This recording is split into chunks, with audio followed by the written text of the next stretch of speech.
ಇದೆಲ್ಲ ಎಕ್ಸ್ಪ್ಲೇನ್ ಮಾಡ್ತೀನಿ. ಇವತ್ತು ಬೇಡ, ನಾಳೆ ಪ್ರೆಸ್ ಕಾನ್ಫರೆನ್ಸ್ ನಾಳೆ ಮಾಡೋಣ ಅಂತ ಪ್ರೆಸ್ ಕಾನ್ಫರೆನ್ಸ್. ಇವತ್ತು ಬೇಡ, ಇವತ್ತು ಬರೀ ಶಾಸಕರಿಗೆ ಮಾತ್ರ ಕರೆದಿದ್ದೀನಿ. ಕೆಲವು ನಮ್ಮ ACC ಸೆಕ್ರೆಟರೀಸ್ ಯಾರು ಬೆಂಗಳೂರಲ್ಲಿದ್ದಾರೆ, ನಮ್ಮ ಪಾರ್ಲಿಮೆಂಟ್ ಕ್ಯಾಂಡಿಡೇಟ್ಸ್ ಯಾರಿದ್ದಾರೆ ಅವ್ರು ಮಾತ್ರ ಇವತ್ತು ಕರೆದಿದ್ದೀನಿ. ನಾಳೆ ಆದಮೇಲೆ ನಾಳೆ ಮಾತಾಡ್ತೀನಿ. ಸರ್, ಗ್ಯಾಸ್ ಬೆಲೆ ಏರಿಕೆ ಆಗ್ತಾ ಇದೆ ಅನ್ನುವಂಥ ಕಾರಣಕ್ಕಾಗಿ ಹೋಟೆಲ್ ನೋಡಿ, ಬಂದ್ ಮಾಡಬೇಕು.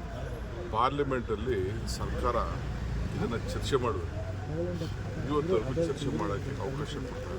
ಅದಕ್ಕೆ ನಮ್ಮ ಎಲ್ಲ MP ಗಳು ಇಂಡಿಯಾ ಒಕ್ಕೂಟದ MP ಗಳ ನೇರ ಪ್ರತಿಭಟನೆ ಮಾಡಿದ್ದಾರೆ. ಯಾಕೆ ಅವ್ರಿಗೆ ಭಯ?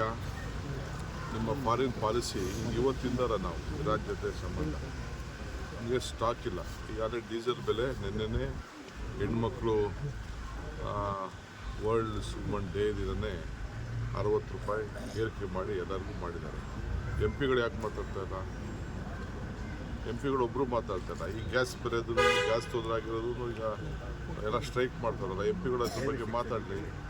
ಎಲ್ಲದಕ್ಕೂ ಧ್ವನಿ ಎತ್ತಾರೆ, ಭಾಳ ವಿಚಿತ್ರವಾಗಿ ಧ್ವನಿ ಎತ್ತಾರೆ ಅಂತ ಮಾತಾಡ್ತೀನಿ.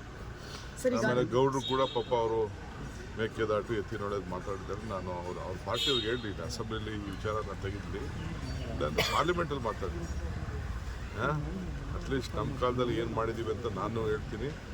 ಇವತ್ತು ಪಾಪ ಅವ್ರಿಗೆ ಸುಮ್ಮನೆ ನಾನು ಡಿಸ್ಟರ್ಬ್ ಮಾಡೋದು ಸರಿ ಇಲ್ಲ. ಈ ವಯಸ್ಸಿನಲ್ಲಿ ನಾನು ಅಟ್ಯಾಕ್ ಮಾಡ್ದಂಗೆ ಆಗ್ತದೆ. ನನಗೆ ಅಟ್ಯಾಕ್ ಮಾಡೋಕ್ಕೆ ಇಷ್ಟ ಇಲ್ಲ. ಸೊಲ್ಯೂಷನ್ ಅವರೇ ಹೇಳಲಿ. ಅದು ದೇವೇಗೌಡರು ಪಾಪ ಈ ವಯಸ್ಸಿನಲ್ಲಿ ನಾನು ಅವ್ರಿಗೆ ವಹಿಸೋದು ಬೇಡ ಅಂತ ಅಂದ್ಬಿಟ್ಟು ನನಗೆ ಗೊತ್ತಿಲ್ಲ, ನಾನು ಮಾತಾಡ್ತಾ